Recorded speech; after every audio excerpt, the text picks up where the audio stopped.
Paradigma posreligión. Preguntas frecuentes. Santiago Villamayor. El presente artículo, en forma de preguntas frecuentes, FAQ, Frequently Asked Questions, busca responder a las dudas y críticas de esta transformación tan profunda como es el llamado paradigma posreligión. Lo llamamos también paradigma postsecular, porque no solo nos estamos mudando desde una religión hacia una especie de supraética, sino también desde una secularidad posmoderna hacia unos significados plurales de solidaridad profunda.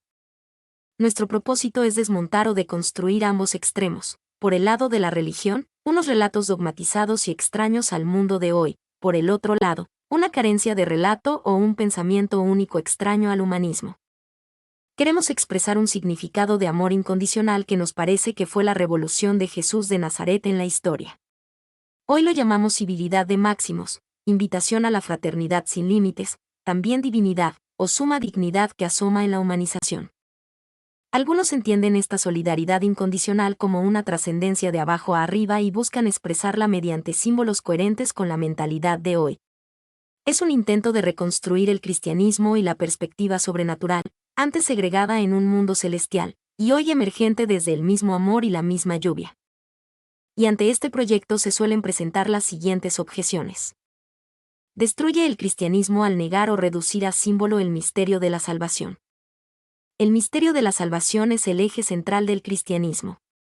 Es la respuesta a la necesidad y anhelo de sentido, a la limitación o contingencia y sobre todo al mal y a la muerte que parecen insuperables. Es especialmente reconfortante para la remisión del pecado y la culpa, tranquilizador de la ansiedad y el miedo, y consolador ante el pasado perdido y el sufrimiento de las víctimas inocentes. Pero ofrece esta respuesta como hechos reales de un mundo paralelo literalmente descrito por la revelación.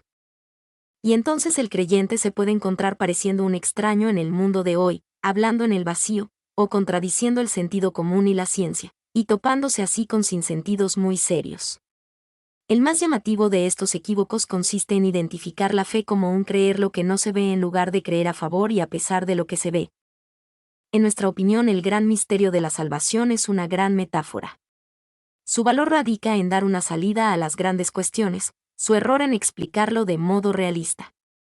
La salvación, además de su indefinición y su remisión al ámbito de lo sobrenatural, no es una secuencia temporal de inmensos acontecimientos milagrosos. La preexistencia trinitaria, la creación, la encarnación y la redención, o la resurrección y la vida eterna, son símbolos de experiencias y anhelos muy profundos. La labor del creyente es alcanzar el trasfondo en esos mitos. Así lo entendió Jesús de Nazaret, que nunca pretendió decir en qué consisten las cosas sino animar con parábolas, gestos e incluso con prácticas muy arriesgadas y escandalosas, a una vida en plenitud. Y siempre que acudía a fundamentar la bondad o a animar incondicionalmente a la vida plena, acudía a símbolos muy cercanos como Padre, Reino de Dios, Hijo del Hombre, Resucitar, Paraíso, pero nunca como descripciones reales, verdades eternas o dogmáticas, sino como bello impulso seductor. No garantiza una verdad absoluta y por tanto deja a la gente vacía de un sentido definitivo y reconfortante en la vida. Ni puede hacerlo. La concepción de la verdad ha variado mucho desde que la humanidad entró en uso de razón. Empezó con las explicaciones míticas tenidas como verdaderas, siguió con la filosofía como pretensión de verdad total, radical, estrictamente racional, sin concesiones a la imaginación. Le sucedió la epistemología científica basada en la hipótesis y la refutación, y finalmente han aparecido muchas teorías críticas que la sitúan en el ámbito de la sospecha, bien por legitimación de la opresión, condicionada por el inconsciente, o bien camuflada por la falta de valor para la vida.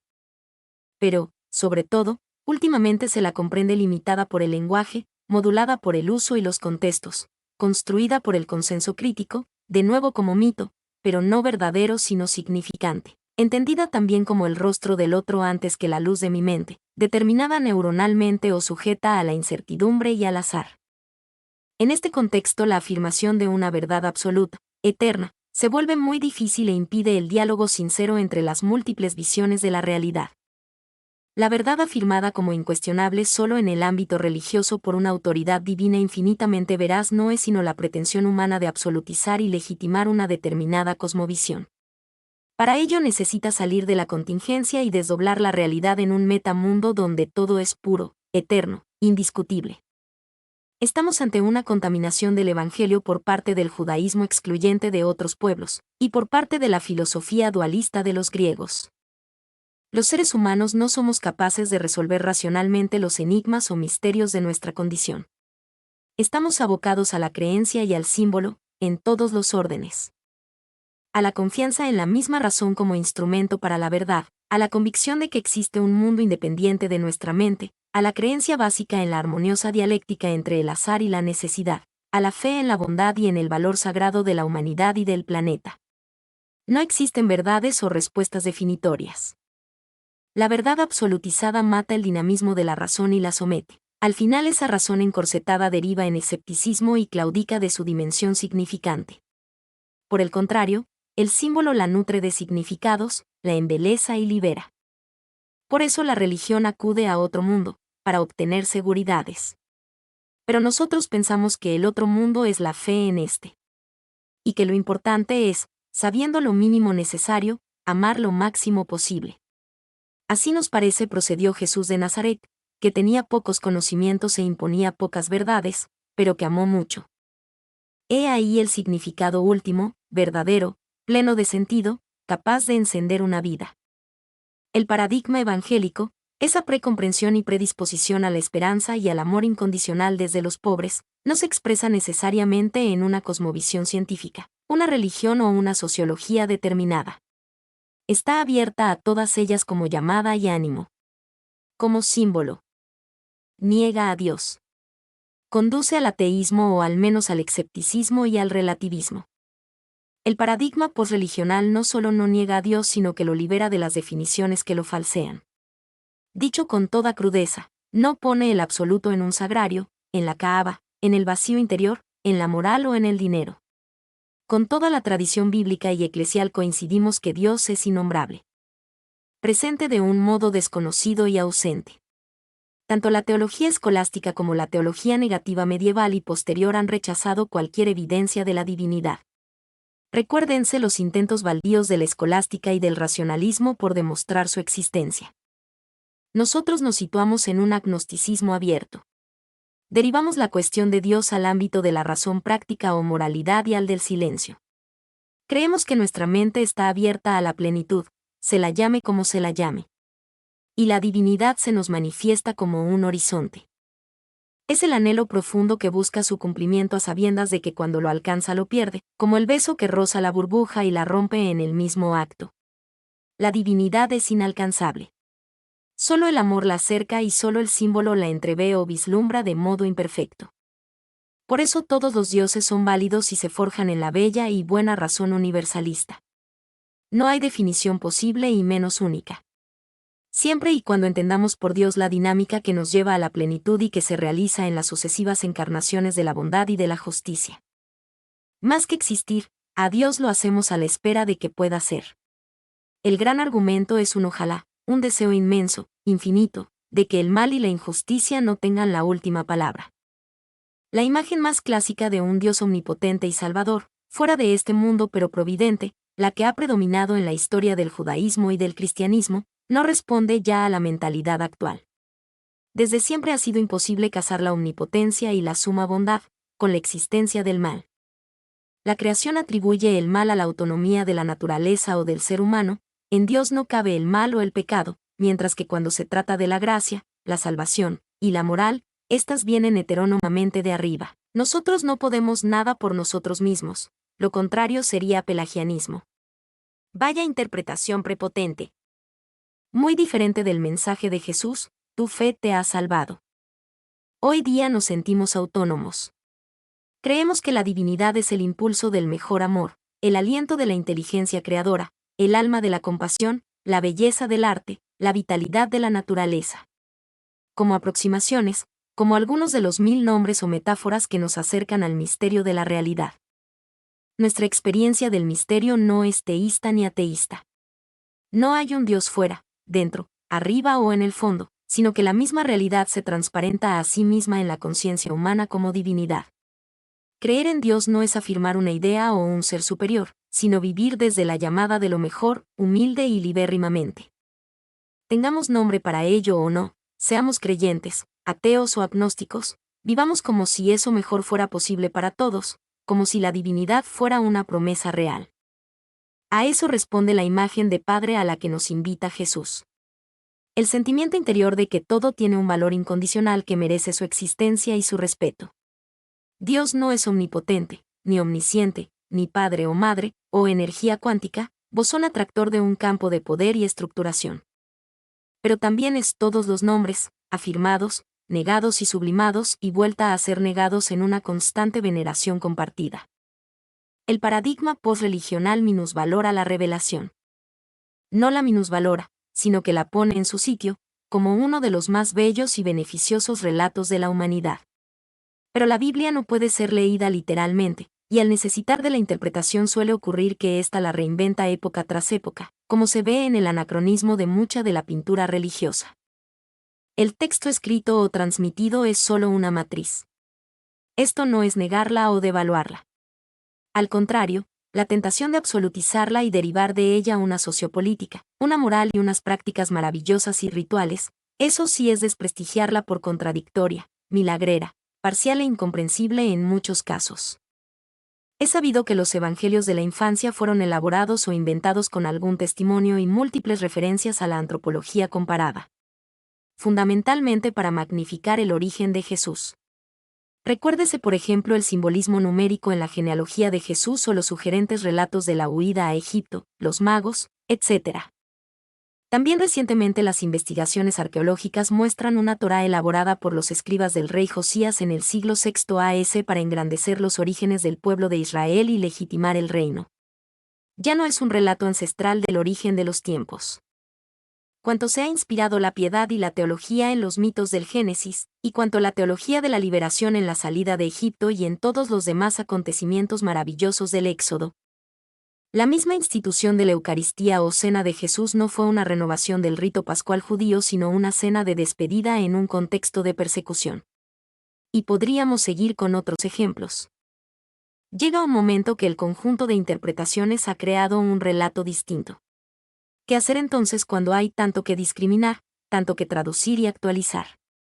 Pues no cabe otra actitud que remitirnos desde el espíritu, la bella y buena razón, a su intención de fondo, el contagio de la esperanza y de las nobles actitudes de justicia y liberación, la animación para el acompañamiento de la vida con mensajes reconfortantes. Pero entonces no es la Biblia la que tiene razón, más bien tiene alma, y comparte su luz con otras muchas palabras, artes y figuraciones donde la belleza provoca una conmoción interior que dice, hace buen tiempo, hace Dios, salgamos del arca. Sitúa a la razón por encima de la fe, no apologiza o combate las desviaciones de la ciencia contrarias a la revelación. La escolástica afirmó la supremacía de la fe ante la incipiente ciencia. La verdad solo se podía conocer por revelación. Hoy sabemos que primero es la autoconfianza de la razón y luego sus posicionamientos. Primero es la razón creyente y luego las ciencias, las artes y los relatos que dan forma simbólica a sus impotencias verbales. La razón, como el lenguaje, tiene muchas funciones o usos y no conviene mezclarlos. El lenguaje de la fe es simbólico y el de la ciencia explicativo. No se trata de una doble verdad sino de una verdad y un sentido, de una cosmovisión científica y de un impulso que anima la investigación, enriquece su proceso y abre sus resultados de modo simbólico. La fe deja libre a la ciencia solo criticable en su avance desde dentro, desde su propia metodología. Esta es la gran mutación de nuestra época, la metamorfosis de la epistemología religiosa. La humanidad entera, sin divisiones en teístas y ateos, escuchando primero lo que dice una razón plural, no reduccionista ni evasiva, valiosísima y humilde, primero lo que todos decimos sobre lo inmediato y sobre las grandes cuestiones. Y luego lo que dicen que ha dicho Dios, y esto como espejos que no representan sino que alargan la mirada. Es incapaz de dar respuesta al problema del mal y la muerte. El problema del mal es irresoluble. Solo cabe aminorarlo con la bondad. Somos limitación, incomprensión y debilidad. Y estaremos siempre en camino, deseando. Y nunca podremos afirmar nuestro destino. Pero podemos crearnos bellas metáforas, hacer el bien y encontrar allí una vivencia de felicidad, una mística activa cuya consistencia unos llamaremos Dios, otros realidad, plenitud o Jesús de Nazaret, por su parecido con ese infinito que aflora desde nuestro ser más profundo. Lo que no puede hacer la fe posreligional es ofrecer postulados como certezas. Niega el orden sobrenatural y reduce los símbolos a significados intramundanos. La afirmación de un orden sobrenatural paralelo a este es una herencia platónica. Jesús de Nazaret se movió más bien en el ámbito de la libertad trascendente, es decir, de la moralidad desbordada por los máximos de justicia y bondad. Su hiperbólica llamada al perdón, al amor a los enemigos, o a poner la otra mejilla, su preferencia por los pobres, abre otro mundo nada sobrenatural, sino anclado en la misma naturaleza elevada a su mayor dignidad. Inicia el reino de Dios, esa parábola que expresa una manera de vivir marcada por la gratuidad y la incondicionalidad. Eso es realmente sobrenatural, algo que escapa muy mucho al comportamiento natural, ordinario. Los símbolos de este mundo elevado por la gratuidad que le asiste en su mismo ser, no son los 7 sacramentos que imprimen carácter o transmiten la gracia como lluvia, o fenómenos mágicos solo posibles por la intervención de un Dios externo. Es su propia humedad que se condensa como rocío. Los símbolos creíbles hoy son las múltiples expresiones naturales de esa sobreabundancia del amor, el beso al leproso, la contestación de la injusticia, la donación de un órgano, el hallazgo de una medicina, la representación de la belleza, la plantación de un árbol, la caricia a un animal. No son solo signos naturales, ni sobrenaturales. Son intranaturales, partos de un embarazo de divinidad que llevamos dentro. Nos conducen al fondo de la vida. Y como todo, tienen su grado mayor o menor de significación. La negación de una vida más allá de la muerte echa por tierra cualquier construcción social o moral, humana y planetaria que puedan ser definitivas. Se trata de una objeción muy seria. Más cuando muchos de los proyectos de liberación han fracasado y la salvación religiosa no ha tenido demasiado éxito en los dramas humanos, o al menos con la generosidad que su teología afirma. Nada puede garantizar que el mundo, la sociedad y las personas logren la sociedad perfecta, una vida de buenaventura perpetua. Y así damos al traste con todas las utopías que se pretenden seguras. La muerte acaba con todos los logros y la vida más allá no está garantizada. Todas nuestras construcciones son inciertas y están obligadas a encontrar la plenitud en sus realizaciones parciales a la espera de que lo inesperado pueda suceder. Lo que nace limitado no puede pretender lo ilimitado, si no es como esperanza. Pero la esperanza nunca afirma, solo anhela y realiza paulatinamente sus deseos sin certidumbre alguna de un logro definitivo. En algún sentido diríamos que precisa de un Dios, de una vida eterna, de una omnipotencia, pero no la puede afirmar. De nuevo estamos ante los postulados de la moralidad, de las condiciones de posibilidad de la buena conciencia sin las que ésta, en última instancia, no sería. Volvemos al inicio de la religión, pero una religión desde dentro, abierta, sin afirmaciones dogmáticas, creyente desde el agnosticismo y el naturalismo. Si la divinidad de Jesús no es real, la resurrección no tuvo lugar y la fe resulta vana. La divinidad en Jesús no es un sobreañadido a su persona. El valor de Jesús ya es suficientemente rico por sí mismo. Tan rico quizás como irrepetible, al menos en la imagen que nos traducimos unos a otros, responda o no al Jesús histórico, judío, nacido de mujer como dice Pablo. El título de Hijo de Dios es más una expresión simbólica de raigambre judía que una realidad objetiva. Indica la trascendencia de su ser enteramente para los demás.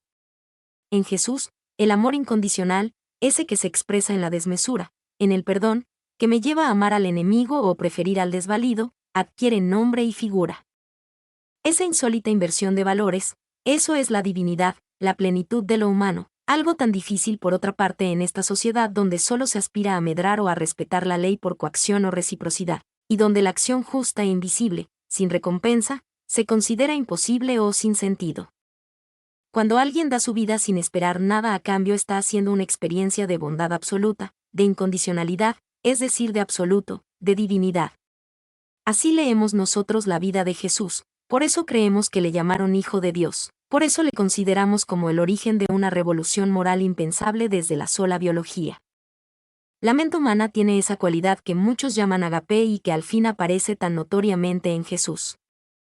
Esta aparición de un agape universal e incondicional, o dicho de otro modo, esta exhumación de toda la realidad moribunda, la llamamos resurrección. Algunas personas de nuestro tiempo usan otras palabras, resiliencia, superación, etc., pero nadie se atreve a aplicarla a toda la realidad. Una recuperación universal, la experiencia de que nada se pierde, es más esperanza que milagro. Creer en ese restablecimiento definitivo, y digo creer, no saber qué vendrá, es la única manera, sin caer en el ilusionismo, de afrontar un pasado perdido y avistar un futuro con ganas de vivir. Quien confía en el valor del presente se compensa de la pérdida en el pasado y se promete para el futuro. Eso es creer, no imaginar otros mundos. La resurrección es la experiencia permanente de renovación en el amor dado y recibido incondicionalmente. Echa por tierra siglos de civilización occidental, de cultura y de gobernanza. No los echa por tierra, muy al contrario, valora esa civilización, la asume y supera.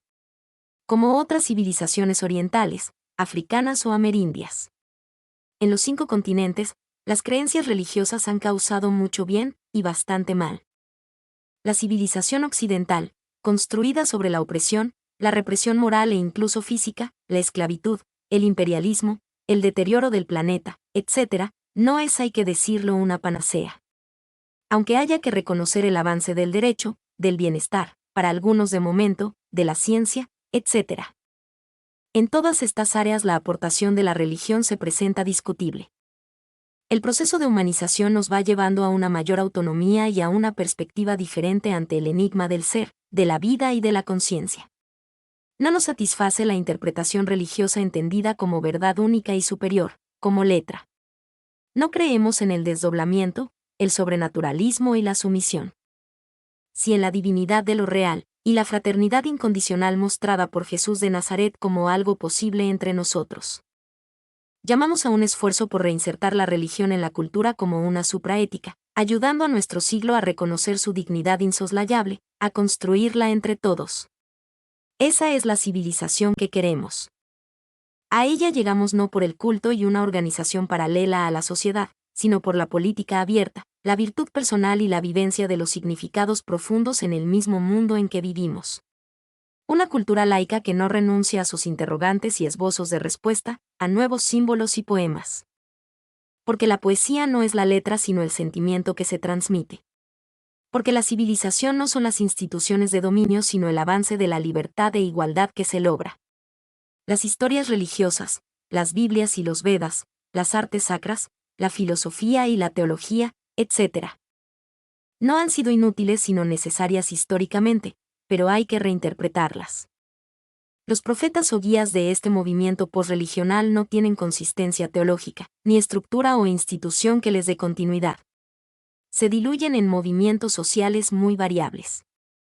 Por el contrario, la Iglesia y la doctrina católicas, como sucesión directa de Jesús y a pesar de sus traiciones, ha prevalecido sobre otras instituciones seculares.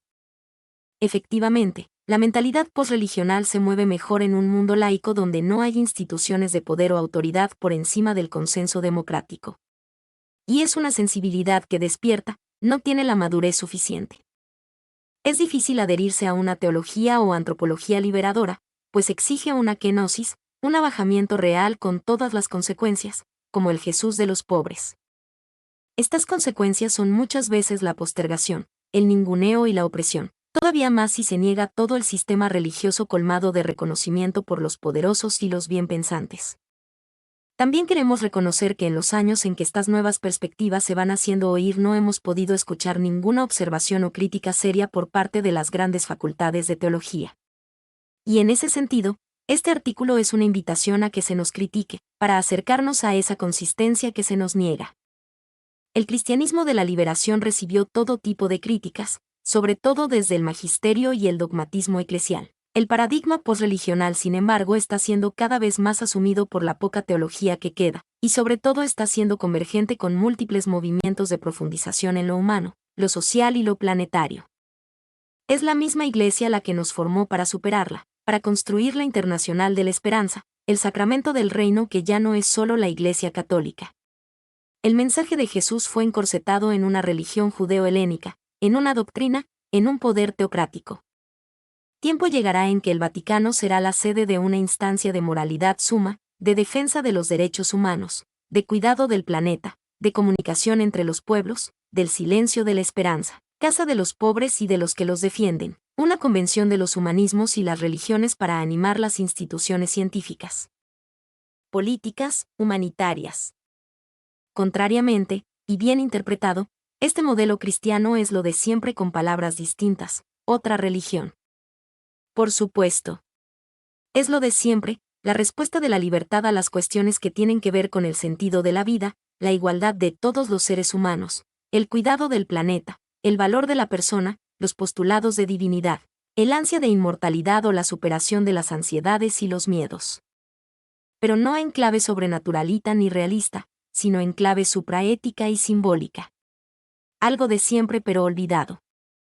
No se afirma categóricamente la existencia de un Dios ni se define su naturaleza, sino que se anhela, se busca, se postula. No se sitúa arriba, sino que, no pudiendo superar la limitación del lenguaje, se prefieren expresiones plurales y parciales, menos chocantes con la mentalidad actual. Y así se habla del fondo de nuestro ser o de la dignidad inexplicable. No se acepta el misterio de la salvación, pero se aprende de su intención de fondo de dar sentido a la vida. No se acepta la Biblia como revelación de otra vida paralela a esta, y menos única. Pero se valora la invención de Dios y de una religión como una de las mejores creaciones de la conciencia humana. Se pone el punto de mira en la praxis del amor de Jesús de Nazaret, como siempre, pero constatando que estamos ante una metamorfosis radical del relato tradicional. Se toma como referencia la gran revolución de Jesús de Nazaret y se interpreta de forma distinta. Jesús de Nazaret será siempre un Jesús de la fe, no el de una historia objetiva que no sabemos cómo fue en realidad, y un Cristo universal, no el Cristo ungido y sacralizado por la teología y el dogma y los rituales, sino el reconocido en todos los tiempos como la expresión de las mejores y más universales aspiraciones humanas. En todo caso, lo importante no es cómo interpretamos el cristianismo o bajo qué paradigma, sino cómo vivimos su anuncio evangélico.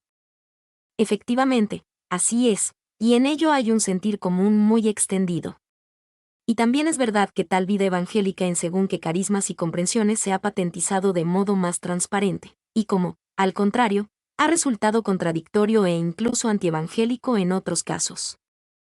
Baste citar innumerables modelos de bondad que se han dado en nuestra tradición a pesar de muchas formas o construcciones inapropiadas, como han podido ser el acento sacrificial en la celebración de la pasión, la interpretación piramidal de la sociedad al modo celestial o la especial dedicación a las clases influyentes.